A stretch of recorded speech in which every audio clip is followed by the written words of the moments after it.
Welcome everyone to this edition of the CED Office Hour Live. We are grateful to have you here. And I'm going to share my screen and we'll go through and talk through what today's going to be about. To start with, just want to share, my name is Eric Smith. I'll be today's moderator and happy to be with you during this next hour. I'm just one of a team of 3 that make up the Community and Economic Development team or unit at Central State University Extension. The others are listed here: Ambrose Moses III and Amber J. Twitty. Please feel free to contact any of us at any time if we can be of assistance to you. I do want to share what CED Office Hour is about. This is our weekly virtual show where we feature all things CED or Community and Economic Development. And we tend to focus in our work in this sector, we focus on 4 things. 1, we support small business development. 2, we build resilient communities. 3, we catalyze personal and professional development. And then finally, we assist small-scale farms. And it's on that last category of work is what we're bringing to you today, and not just today, but throughout June. Every Thursday in June, every Thursday of this month from 2 to 3, you can join us, and we'll be talking about resources to support your small farm operation. Specifically, we're going to be visiting with various agencies within the U.S. Department of Agriculture. Today, we're going to be starting with a conversation with a couple of panelists who will help us to learn about the Farm Service Agency within the USDA. The Farm Service Agency will want to learn what programs they offer, what kind of loan, grant, or cost share programs they offer, and how to navigate those. The hope is that by the end of this series in June, you will have access to opportunities to sustain and grow your small farm. Joining us today, we're very glad to have with us Kurt Leber. And Kurt is the district director for the USDA Farm Service Agency and also served with the FSA as a farm loan manager. And he's got a lot of experience with financial evaluation and of agricultural operations. Additionally, he is also a part-time farmer himself in small grain and hay production. And so he knows the ins and outs of this kind of work. He's also a member of the Beginning Farmer at Rancher team, which is a cross-agency unit within USDA Ohio. And so he works with many of the other people that we'll be meeting as we go throughout June. But that really gives him a real insight that'll help us out today. He's worked on focus on developing successful business plans with beginning, underserved, and financially distressed farmers, with specialty in agriculture financial analysis, small grain production analysis, and agricultural business planning. Also joining us, we're very glad to have Tyler with Tyler's Farm. Tyler's Farm is a small farm out of Oberlin, Ohio. We'll be dropping in as we go along the link to his farm, to Tyler's Farm, where you can learn more about his operation. He's an award-winning mom grower, and he also does greens, as you can see in these pictures here. So we're very glad to have Tyler with us here. And importantly, he's used some of the FSA programs that Kurt will be talking about. And so we can give that farmer level experience about what it's like to navigate these FSA programs. So again, thank you so much, Kurt. Thank you so much, Tyler, for being here with us today. And with that, I'm going to stop sharing my screen so that we can, let's see, so that we can pay attention and focus to Kurt and Tyler. So I think I'd like to start with you, Kurt, if that's all right. And maybe you can start with just sharing a little bit about FSA, Farm Service Agency within the USDA. What is it and what all do you do? Sure. Thanks, Eric. And first off, thanks for that introduction. Probably more than I deserve. So thanks for that. Uh, like you said, though, I'm a district director in Northwest Ohio. I supervise the farm loan teams and farm loan implementation in Northwest Ohio. I also oversee the county offices that implement the farm programs in Northwest Ohio. So that implementation covers a broad range of what we do within the Farm Service Agency, from loan programs as discussed to entitlement programs, price support programs, disaster assistance, um, uh, those type of things, cost share conservation programs. So we really cover the broad spectrum, and our focus is on serving who we call producers. So producers of an agricultural commodity is who we focus on. And that differs a little bit from some of the other agencies that you'll hear from this month. We have a little bit different focus, but for FSA's portion, we strictly focus on the producers. Yeah, that's great. Thank you, Kurt. And I wonder if we could dive a little bit deeper. When I think about what you've given as an overview, and I think about what I know about FSA, the thing that I feel like you're best known for are your main loan programs. I wonder if you'd be willing to share what those loan programs look like or what they are. Sure. So we have underneath our farm loan programs, I'll split it into direct and guaranteed loan programs. So our direct loan programs are made by FSA directly to the producer. FSA acts as the bank. We're making the loans, we're soliciting the loans from the producer, we're underwriting the loans, we are taking the payments, we're doing everything that a bank would do with that loan. Okay. We're collecting annual financials, maintaining the progress. We call it progression lending. Okay. And the real focus of that program is to allow our producers to get into a position where they are eligible for commercial financing. And I should say, to be eligible for the direct loan program, you'd be ineligible for commercial financing for what you're looking to do. Doesn't mean that maybe you're not credit worthy per se. It's just that you may not meet the standards of commercial finance. So we're there to bridge that gap for a profitable entity or a profitable operation that maybe doesn't meet commercial standards or isn't as appealing to a commercial lender just yet. And our goal with that program is to get folks to the position to where they are, and they can work with a commercial lender to meet those needs as they progress with their operation. We also have the guaranteed loan program. As I mentioned, that guaranteed loan program allows us to work with the commercial lenders to be a little bit more flexible on their lending requirements. So essentially, what we're doing is taking a lot of the risk off of the lending process for the commercial lenders. We're backing those loans that they make up to, in some instances, 95%.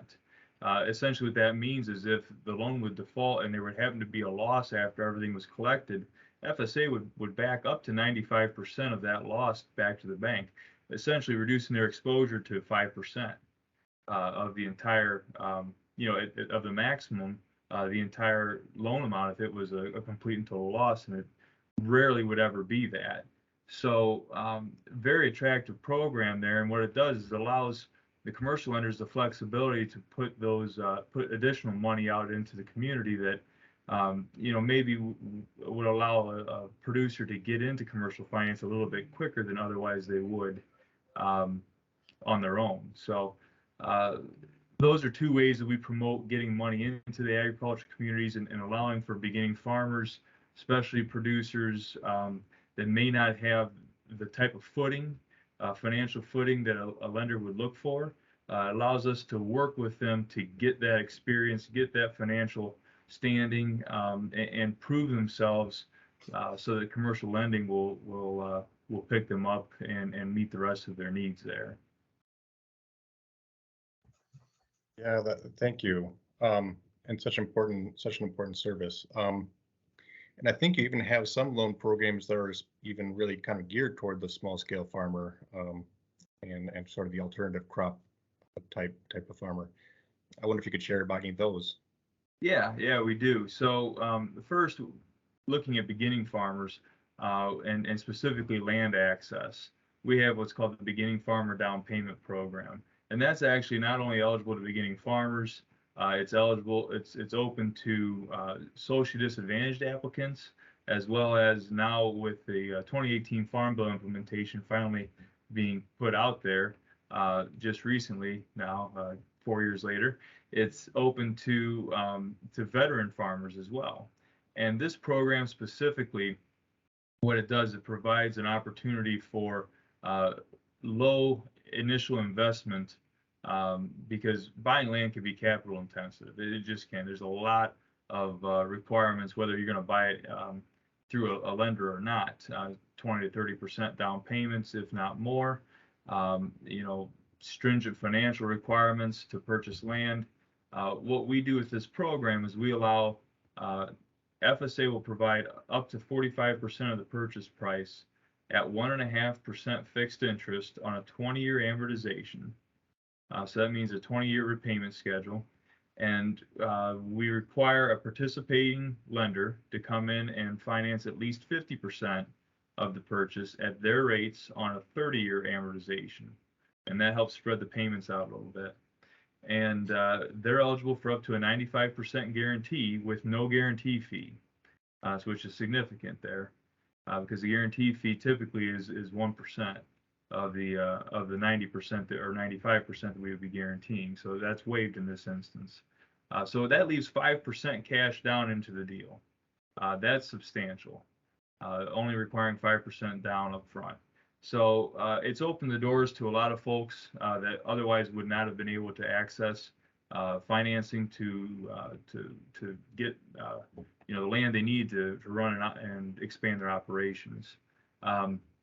One of the things with this program, we do have you know, a requirement of some sort of experience when you start talking about land ownership. Okay, we have other programs that it requires a lot less when we're talking about getting started. But when we're talking about buying land, we're talking about a long-term commitment. And just as prudent with any other lender, we want to make sure that we have some sort of experience, some sort of acumen lined up there so that the people that we're engaging with are able to carry out the terms of the loan. We want to set everybody up for success here. We don't want to put anybody in a position that is going to cause problems. So with that being said, any of our land access loans or farm ownership loans are requiring what we call 3 years of experience. And experience can be gained a number of ways, whether it's through actual operation for 3 years. That's the simplest and easiest. You can evidence by a Schedule F on your tax returns. We can also utilize participation as a farm manager and documenting that. We can substitute military service for one of these years. We can substitute higher education for one of these years. So we can work with people to try to be as flexible as possible. You know, as we're working through these programs. And I also mentioned, you know, specifically specialty crops, and while the microloan program may not be advertised as directed specifically for specialty growers, it does fit the niche pretty well. The microloan program is a program where we can actually lend on operating equipment and even land purchases up to $50,000. And that doesn't have to encompass the entire purchase or the entire operations needs, but we can also use that to participate with another lender. But up to $50,000, and the advantage to the microloan program is a little less paperwork and less experience requirements, or I should say, actually more flexible means of meeting the experience requirements. We can take into consideration participation in some of these incubator programs that are going on, and I know there's a lot of people now that are taking part of that in the state. We can also take into consideration participation with education events that are being put on by universities and such. So that's something that you work out through the application process, but it's a great opportunity, to utilize our programs. Yeah, that's great. Thanks, Kurt. Lots of great information there. I do want to note that we will be recording this. It'll be up on our CED YouTube site in the next few weeks. So if you do miss some details there, you can always go back and look at that. The other thing I do want to note is I did put in the chat the link to the FSA, the FSA site, so you can learn more about FSA, Farm Service Agency, as well as a link to a map where you can click on your county and see who your local office is, where your local office is. And so a first step for a lot of folks is just to go in, show up, and find out what you need to do to get your farm registered. So that's a link to be able to do that. Let's see, Kurt. Let's keep this going. I think you have some programs. So you've talked a lot about the loans. I wonder if you could share some about non-loan programs, if you have things to offer in that category. Yeah, absolutely. And I'll start focusing just strictly on specialty producers, specialty crop producers here, because there's a gap there in what's offered through the Risk Management Agency and crop insurance. A lot of our specialty producers are not covered through crop insurance, traditional crop insurance. So the FSA offers the non-insurable crop assistance program, or we call it NAP. We have a lot of acronyms for things, but we call that NAP. And what that does is allows essentially for insurance to be obtained on specialty crops, produce, whatever else you may be growing that's non-conventional. And that program is administered through our county offices at the local level. And like I said, just as it sounds, it allows for protection against production losses due to whatever shortcomings in environmental hazards, excessive rain, drought, whatever else we may have going on there. But it allows for qualifying losses to be indemnified through the Farm Service Agency. So that's one of the programs that we have. Additionally, we have, and this is not administered by the Farm Loan Program side, but we also have some loan programs for what we call facility loan programs. And a lot of it's used towards like grain bins, but it's been expanding towards some specialty needs as well, such as cold storage facilities and other type of dry storage, if we can justify the need for it. It could be for reefer trucks, those type of things. It's expanded significantly the uses of that program. And then beyond that, we also have conservation programs that we work and partner with NRCS to implement a lot of those programs, and those are in place to assist in our natural resources conservation, water, soil, health, all those good things that are important to everybody. Whether it's a filter strip or a grass waterway to prevent erosion or runoff.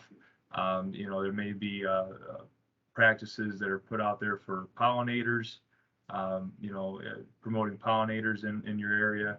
But we have a lot of things that are available and those programs, those offer what we call cost share opportunities, where we'll actually provide some of the financing or not really financing, some of the funding for that. And obviously the rest of it would come from the producer. Yeah, that's great. And I feel like, is there also, because I was listening to a presentation by Secretary Vilsack yesterday, and I think he was also talking about continuing the organic cost share. Yeah, thanks for bringing that up. So we do have the organic cost share certification, organic certification cost share program, I guess. It's OCCSP, again, another acronym. And that helps for the cost share on actually getting the organic certification. So essentially what you need to be eligible for that is to provide the the organic certification and the bill for doing so, and FSA pays a portion of that to help out with that. So yeah, we do have other programs such as that ongoing, and they did just renew that. So thanks for bringing that up, Eric. Yeah, so you mentioned, things as we've been going throughout, like you need to have a certain number of years of experience. I just wonder if you could kind of summarize for us, what are the things you're looking for, to kind of restate some of those, perhaps. What are Sure. the things that a farmer needs to have in order to be successful in applying for support from USDA, FSA? Sure, and I'll separate this between farm loan programs and farm programs because they are different in the requirements for this. So to participate with farm loan programs, when we're putting money out the door as a lender, we are looking for some sort of experience to justify that the operation is going to be successful, because we're depending on that money to come back in as well, that principal repayment, and that's part of the evaluation process. So depending on the amount of money that you're requiring, whether it's a microloan or not, depending on whether it's a short-term or long-term note, real estate purchase, or just operating money, there's differing levels of experience that are required, and different documentation that's necessary. But to get into it really, if you have a four-year degree, we'd like to know about that, so we can, especially if it's in agriculture, we can take that into consideration. Anything to do with accounting classes, financial literacy type courses, those are helpful. Anything that you've done for actual production experience, whether it's farm management, actually carrying out production on your own, any type of documentation you can have on that, with incubator program participation, all those things, having that information around is helpful, and bringing that to the table when you're having those discussions with your loan officer. That's just going to help them feel more comfortable with what you're doing. Now, for farm program participation, there is no requirement for experience. The requirement there is that you have access to the land, and you'd evidence that either through, if it's listed on the auditor's site, you'd be listed as the owner. If it's a new purchase, then, we maybe bring in a bill of sale, purchase agreement. If it's something that's being leased, you bring in the rental agreement. It doesn't even have to be the full rental agreement. It could be just an addendum that states that this parcel or this tract or this piece of land is being leased to, yourself or party A, or however you're going to title yourself, and for either from now ongoing, or however you're going to put that on there. But we don't have to have all the details. We just need to know you have access to the land, and our offices can utilize that information to get a farm number set up, farmer tract number set up, help through what may be useful programs for you to utilize and sign up for, help in maintaining eligibility, and continuously. So we're talking about highly erodible and wetland provisions and adhering to those, anything like that. So especially when there's land, there's real estate involved that we're cultivating, we're gonna get deep in the weeds of some of that stuff. So yeah, good questions there. Yeah, and at the end, I'll invite you to come back and talk about, what are some next steps, some, if we get interested and we think we qualify for one of these programs, what do we do? So we'll come back to that in a second. But first, we've got some questions. Amber, I'm sorry. First, Ambrose had his hand up first. So we'll. Thank you, Eric. Kurt, I just had a couple questions. Wanted to get your sort of explanation of a couple terms that you used to help folks who are listening. Early on, you mentioned about progression lending. If you could maybe go a little bit more into what that is, so that folks can understand it. And then also cost share. What is cost share? Okay, yeah, great. So progression lending is a newer term that the agency is using now to describe our relationship with producers when we're entering into our lending agreements. And really, it's just a descriptor to maybe outline that what we're trying to accomplish is to move folks through their lending maybe maturity. We're trying to get folks to a point in their businesses where they're coming to us because they're not ready for commercial lending. They're not able to solicit those funds directly from a commercial lender. They're just not willing to give the money out, or it's not available. We do have what we call credit deserts in this country, where ag lending just isn't available, or specialty crop lending just isn't available because there's not the expertise in the commercial market in that area. So our goal through this progression lending, what we do is we work with our producers. We ask that a lot of the research is done when you're bringing something to us that you want us to consider taking a risk on. Essentially, when anybody's doing lending, you're assessing risk. And so essentially what you're doing is you're saying, hey, this is what I want to do. This is why it's going to be this is why it's a good risk. This is why it's going to be something you want to be part of. And in doing that, you're going to help us buy into what you're doing. Now, from there, we make the loan. We collect annual financial statements. We work to help put together through our year-end analysis, what we call our year-end analysis process, put together a projection for the next year. We evaluate the previous year's income and expenses, and also evaluate the balance sheet. And we do that year over year to try to help develop an understanding of the finances of the operation, and where there may be some potential pitfalls or shortcomings. From there, we have those discussions where we address that with the producer, and really help explain why it's important to address those things, and why they're going to be or why they're going to need to address those to become more financially stable and more appealing in turn with a commercial lender.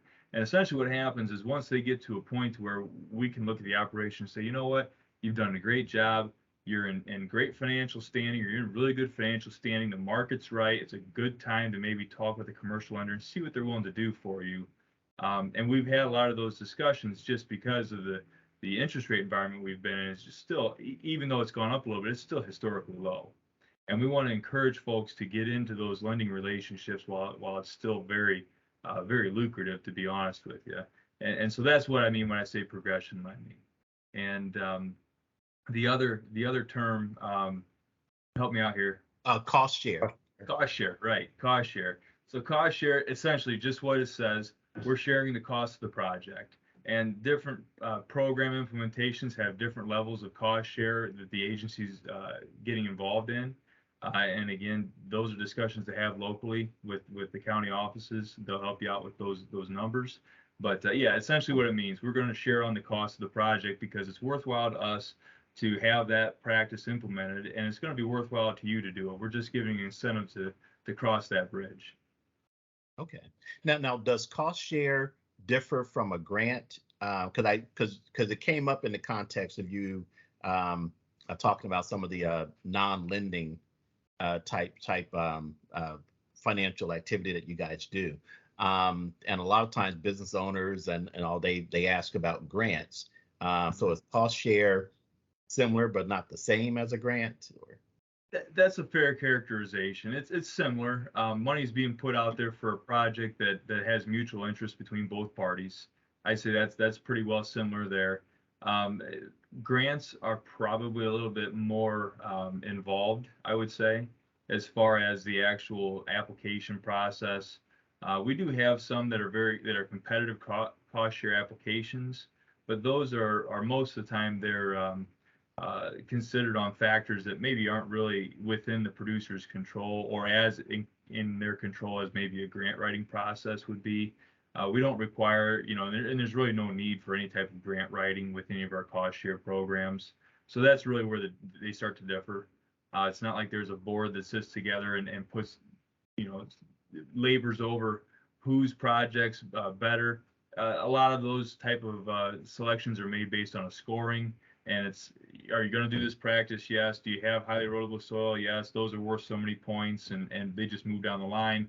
And they find their cutoff based on the funding pool. Once they've got so much that interest, they're going to have to cut it off somewhere. And if you scored 141 points or whatever. Anything below that isn't in, anything above it's in, and we move on down the line. Okay, thank you. I do think the cost share, people probably should know, a lot of times, I think, if I understand this correctly, a lot of times people will pay for the product or service up front and then they get reimbursed. Yes. So Yes. you do have to have some capital to invest of your own. Amber had a hand up, so let's go there. And then I'm eager to get Tyler in on this conversation too. Mm-hmm. Okay, so Kurt, as our CED team goes more and more out in the community, and a lot of our focus is on business development across the board, we do spend a lot of time in that beginning farmer space. So can you go through, I would just like for you to go through one more time on kind of what they should expect, when they come through your door, whether it's the county office, and I'm assuming they still go to the county office to Yep. get that initial number, and what kind of information they have. And then do you have like a collateral, like a fact sheet or anything, like a questions or things to prepare for as they go through that process? Because we would like to educate them on what to expect so that they have a smoother, um, going through that experience, going through that, and they are prepared when they meet with you. Absolutely. So I can understand, and this is something we've had discussions on it, that, sometimes walking into a government building, even though our county offices maybe don't look like, the traditional, what you see on a movie of a government building, we're in the community that we serve, but it can be intimidating coming into an environment you're not familiar with. And we want our folks to understand that. And I think for the most part, we have a good understanding that we do service a cross section of the communities that we're in. And so I guess that's the first thing I would say.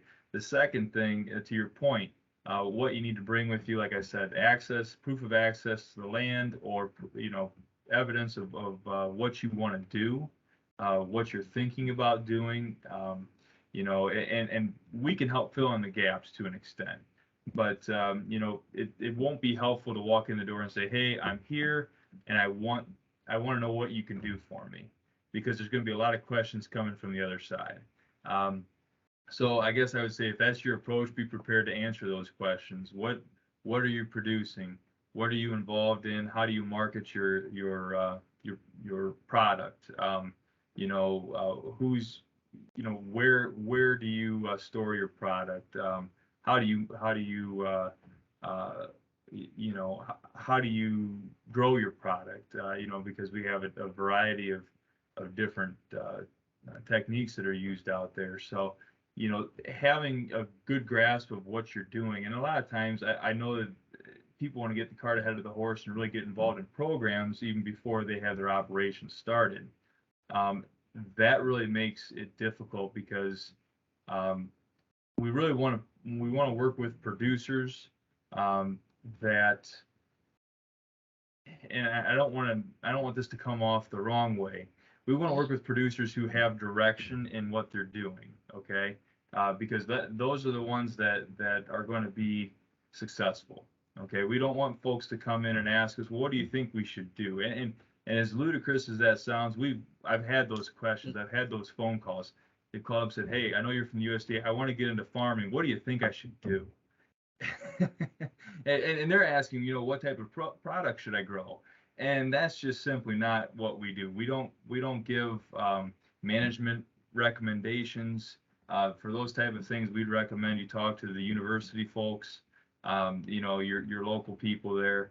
But we're here to help support the operation that you have in mind, or support the operation that you have set up. So coming in with a description of what you do and how you do it would really be helpful. Okay. So to piggyback on that, there are some organizations down here in Cincinnati, nonprofit organizations. Farming isn't their main business, but that's something that they're definitely getting into, right? They plan on getting into. So they have the land and they have identified, this is what we're going to do, an urban farm with that land. Some of the membership there, because it's a church, They don't want to move forward till they know that they have that number, because then that makes it real. So what would you recommend for them? Would you say they already have what they want to grow? They have their plan, they just haven't started yet. Sure. So how would you all look at that kind of scenario? So Can I'll tag this. Can I jump in real Oh. quick? I think we should open this up to Tyler as well. You may have some ideas too, because you've gone through the process. So, and maybe you would want to be willing to introduce yourself a little more in depth than what I did at the beginning, and then come back to Amber's question, and then we'll come back to you, Tyler. Okay, my name is Tyler Gogolek. I have Tyler's Farm in Oberlin, Ohio, up here in Lorain County, and we are a hydroponic lettuce and greens facility. Kurt was actually a loan officer when I was introduced to him, and we were introduced to each other because of him being able to bridge the gap where I didn't qualify for traditional lending from the ag lenders in the area. So it was that beginning of the relationship that started Tyler's Farm into existence. Now, I had to go through, okay, Kurt is what I consider a traditional farmer in the area, soy, corn, wheat, stuff like that. He does hay. That is something that he's familiar with, and as well as animal husbandry and hydroponics. This was 7 years ago already. You bring that into the picture, and it's like, well, this is a new science. What can you tell me about this, Tyler? So not only does Tyler, myself, have a agricultural, horticultural, mostly at that time, background, I had to sell myself. I did attend Ohio State University's Agricultural Technical Institute. I do have an associate's in greenhouse production. That started to pave the way for this. At that time, I had been growing garden mums on the side, I believe, for 19 or 20 years, as well as working full time. And in that working full time, I had worked for 3 greenhouse companies, one being a very large company actually located here in Oberlin, which is where I was working currently when I was talking with Kurt. So the resume of the agriculture, Kurt had mentioned, you really have to prove, you know how to grow if you want a greenhouse hydroponics business. I hadn't grown hydroponically, but I've grown many other crops throughout the years. It was a slight adjustment, but it was one thing that, that was my talent. I'm good at growing. That's what I do. And I had to prove it to him, not only about the growing, but okay, where are you going to sell the product? And I think one thing Kurt had mentioned to me at the time was, can you get me some contracts? Well, I can't get you sell lettuce futures. I couldn't, get somebody to say, hey, give me a contract for this and maybe I'll see you in a year's time when it's built. But I was able to provide him with intent to buy should you build.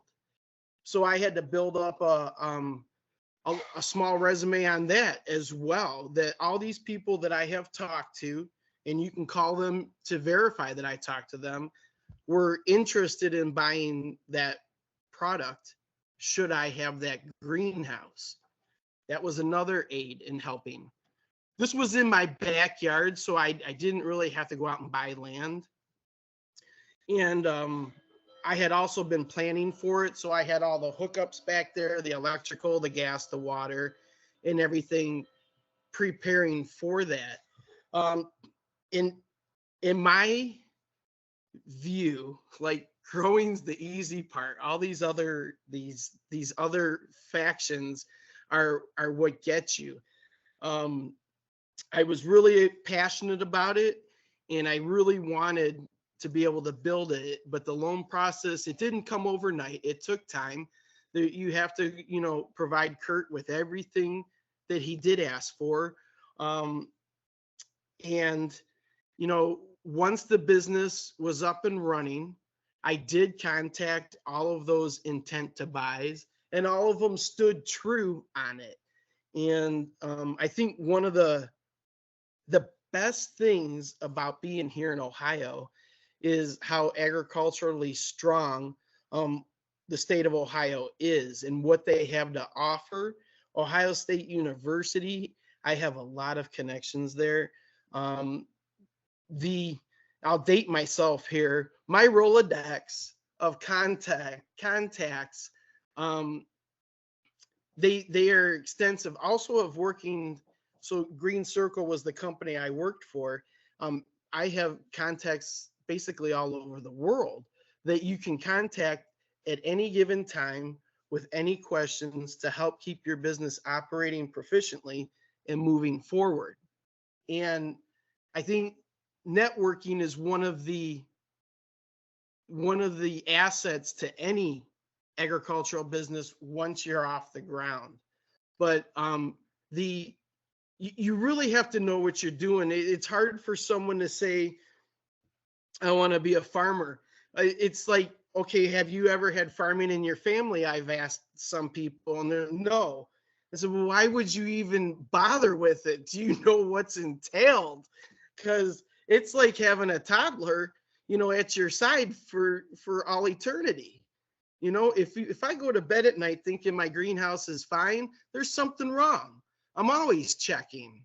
So, it's not a get rich quick scheme. And people think that, every day is a learning experience as well.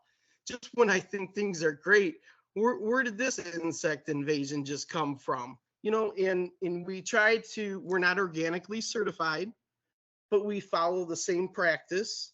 So everything we use is at least organic approved in our business model. And in every day of every year is something different, but it's a learning experience. So it goes well beyond the loan process, but starting the loan process is very involved first. And you must be very, as Kurt said, educated in what you're setting out to do, because you don't just plant seeds and they take care of themselves from there. You have to have that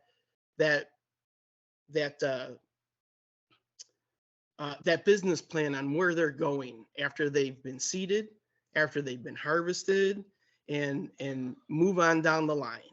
So, education, I think, is first and foremost. Second is your ducks in a row, and third is some expertise of what's happening. And tylersfarm.com has pictures of our business and where our product is at. And we've done little things along the way, like buying barcodes, so that when we expand, we can go into larger venues with these stores that have 13 plus locations. And no longer do you have to another thing too, I'll point out, the way of doing business before, where you would meet someone and shake their hand, you have to sell yourself online first. And it's crazy. You have to build a profile from a company, buy this space on their site. And then when you're ready for this edition, you have to submit, and it costs you to submit, by the way, submit your company's profile for them to look at and hope that they'll call you. And then you can pester them constantly, because I still do it the old fashioned way, jump in the truck and go there. But the time of what's been happening in this kind of niche market that I'm in, nobody wants to deal with face to face that much anymore either. So I think it's important to throw that into the mix as well. It's a different ball game. It really is. But you must be educated. You must know what you're doing. I think that's the bottom line. Kurt, I think, found out that I didn't just wake up and say I want to grow lettuce. I had to prove it to him that I actually did know what I was talking about. So that would be my 2 cents for the day. And if you have any questions, I will answer them. You had a roadmap. You had a plan, right? I did. There was a roadmap. You're correct. And you Well- even had a plan on how Kurt was going Well, to help you execute. Yeah, because Kurt your pulled plan. out the Rand McNally then to prove it. So Yes. Well, I did have a question. Amber, I Tyler. want to make sure that we get back to Amber's question now, Oh. knowing all that, right? With your experience, Tyler, and then all that you know, Kurt, what would you do if you're a congregation that owns a piece of property that would turn into a Right. urban farm? And they do, What and would they your do have first a step? farmer, a person, experienced farmer who's going to manage it. But, you have to deal with the congregation and saying, yes, and you don't have this number. We know you have to have the number and the right variances and, all that kind of stuff. So they have the variances, but they, the elders are stuck. I want that number. So two different things to note here again. I'll split between farm programs, farm loan programs. So farm loan programs, to make a loan, and I'm assuming that we'd be talking about a nonprofit organization. That's actually something that's outside of our ability with nonprofits. That's actually written into law that USDA cannot enter into loan agreements through our farm loan programs or statutory loan programs with nonprofits. Okay. However, there may be some things that are available on the farm program side. And again, we're talking about, okay, access to the land. What are you doing? What can we help with? What can we help to supplement what you're looking to do? So that would be something, just to take that to your county office and say, listen, this is what we're doing. This is how we're doing it. And we'd like to know if we can get help in, this part of our operation, or, and that's going to open the door to a number of different conversations. Well, maybe not that, but we might be able to help you with this. And really our local staff are our technical experts on the programs and how they can be used and what's to offer. And they really do a good job with that. I do want to touch on Tyler's point that he made there about his business plan, because that's what stuck out to me. When Tyler came to me, I remember talking to him on the phone first, I think, and he was telling me about this hydroponic deal he wanted to do, and he was throwing all these buzzwords and a lot of different ideas. And he had things lined up. Okay, I want to come see you. Okay, come see me. And so he showed up in the office, and he had this packet, and it was a bound packet. It had a logo on it. It had an introduction. It had anything I needed to know. And that, if I went and pulled his loan file today, it's still in there. My copy's still in there, because that was what I based the decision on, essentially. He had market research done in there. It was all broken out. He had research on he had his letters of intent to purchase. He had his budget in there. He had everything I needed to become comfortable with what he was looking to do. And he was able to fill in any of the gaps that I had. But that showed me that he was invested, number one, in the process. He'd taken time and effort into planning out what he wanted to do and how he wanted to do it. And then when it came time to actually, when it came time to put your money where your mouth was, he was willing to do it. We've got to collateralize our loans. And like he mentioned, this was behind his home. And the land he was putting these greenhouses up on were part of his home. And so we were looking at putting a mortgage on his home, and, securing his personal vehicles, tying those to, and he was willing to do that. And he basically went for broke on that and bet on himself. And to a lender, that means a lot, that you're willing to put your own skin in the game. Any lender is going to look to see, what are you bringing to the table? And I won't, Tyler's right. He had all the hookups when he built his house. He had all the hookups put in back there to eventually one day do this. This wasn't a flash in the pan thing, something that just came over him at night and he wanted to wake up in the morning and do. So, a multitude of factors there that really led to being comfortable with something that I honestly had no experience with, no exposure to whatsoever. But it was again a risk assessment, and Tyler turned out to be, in my opinion, a very good risk to take in lending. And you know, credit to him for really showing me that he was, because it was on him to do it, to make me comfortable with it, and he did a great job with it. Well, Kurt, Tyler, you're gonna need to come to our classes and just go through seriously, if you would be willing to go through the components, not necessarily to show your plan, the details of your plan, but to show how you structured it, the components of it, just so that the farmers can see in real life that this is a good plan and good way to structure it. Because they get tired of just listening to us tell them, but to hear from someone who's actually done it and is living it through their farm, I think that would be great. So, I'm going to be calling you. I'm just letting you know my disclosure.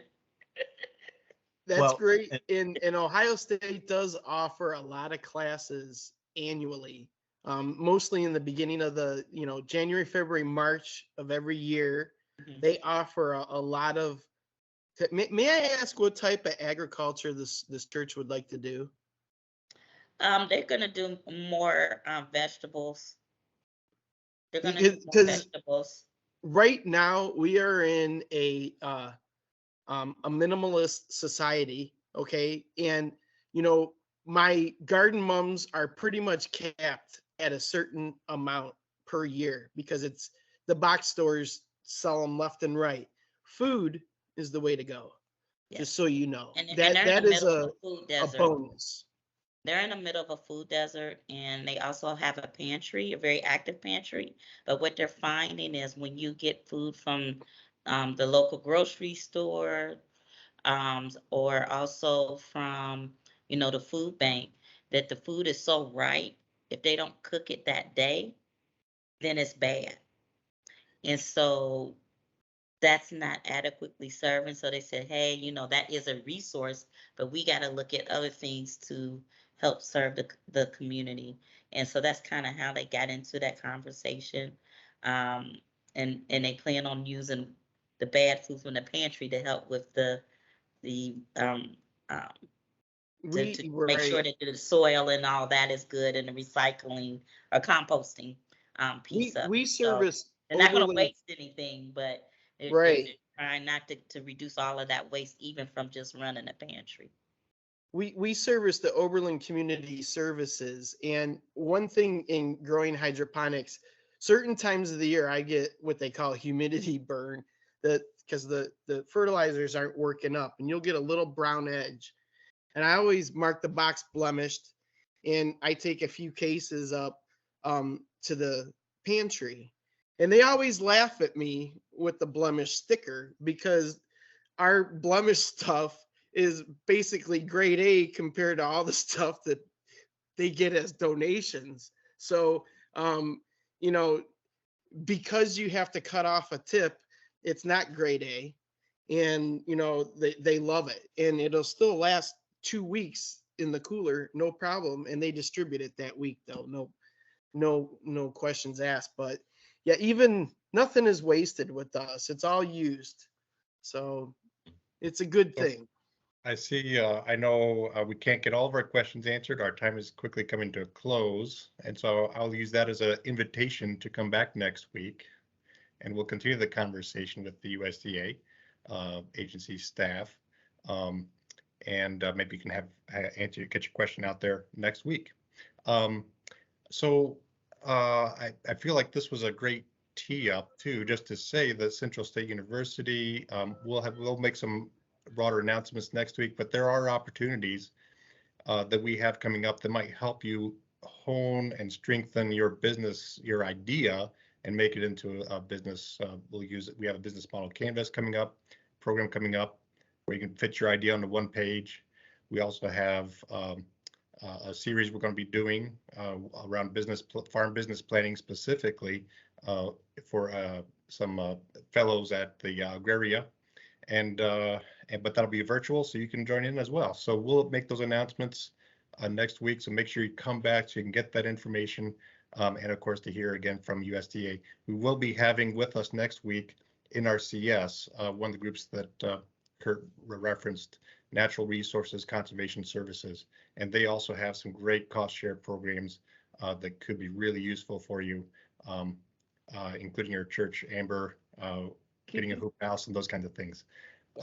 Before we sign off, I want to turn things back to Kurt because we said that we would come back to you at the end here. And I'm going to share my screen real quick. And so next steps, Kurt, what would you recommend as sort of the next steps? All right. So yeah, so you've got the farmers.gov page pulled up there. And that is a fantastic resource that the agency has been able to put together in conjunction under what's called our FPAC umbrella, with conjunction with the other 3 agencies. And it's kind of a very well constructed website that can act as a roadmap for what you're looking to do. And so you've got on there the home button. You can see at the top the banner, the loans, conservation, whatever else may be up there. So if you just, for example, would click on the loans tab, I would ask a series of questions about what you're looking to do, walk you through a few of the resources that might be appealing to you, link to some fact sheets with some more information. And then at the very bottom of the page, it will give you an opportunity to contact your local staff with more questions. So it really does a good job of providing resources and outlets to get your questions answered, even further than just, finding great resources like this, but and these type of talks. But farmers.gov, it really is, I point to it a lot, but it really is an all-encompassing website when it comes to USDA programs for farmers and producers and aspiring producers. It helps to explain a lot of what we do. Wonderful. One thing I would like to point out too is that in general, we put all of, once again, FSA's contact information. So no matter where you are in the state, Eric has the link. You simply click on that link. It has a map of the whole state. You click on your area. It takes you right to the person that's directly the contact that's for your specific area of the state in your county. I also put Tyler's farm website information on there. So make sure you check that out. And I'm just letting you know, Tyler, once again, we are going to be inviting you. You keep mentioning that other school, the OSU. We got an alumni, Ambrose, but we are the Central State University. So now you're just going to have to work with both of us. I'm just saying. And but we look forward to working with you seriously. And Kurt, as always, thank you. I just want to say thank you for giving always insightful information. I always learn something new every time we get to work together. Yeah, I appreciate it. And I'd be remiss if I didn't at least mention again, contact me again if you want with any other questions. My email is Kurt, KURT.Leber, LEB, B as in boy, ER, at USDA.gov. As member of the Beginning Farmer Rancher team in Ohio, I work with the other 3 members that you'll get to meet here this month. And our goal is really to do this type of outreach and to facilitate questions as they come in and direct people to the resources that can help them become successful. So glad to help any way we can. And thanks for having me again. I do appreciate all the time that you guys put into these efforts and the opportunity to spread our message. Yeah, again, thank you so much, Kurt. Thank you so much, Tyler. Ambrose, 20 seconds, any last words, and then we'll wrap up. They always got to give me time limits. I look forward to having additional conversation with Tyler as well. A lot of the things that he mentioned today as a grower, it connects to what we've been teaching over these last several months. So it would be really, really great to have you as a guest to share your real world experience with the participants in the programs that we did. And again, a thank you, Kurt, for all, obviously, all that you have done in terms of sharing information with us. Wonderful. Well, again, thank you to all. Thank you for joining us. And this concludes another session of the CD Office Hour Live. Again, reach out to us at these email addresses if we can be support to you in any way in your farm business. All right, well, join us next week. We'll learn about NRCS, Natural Resources Conservation Service. They have some outstanding programs. You won't want to miss it. And thank you again to everyone, and be well and have a good week.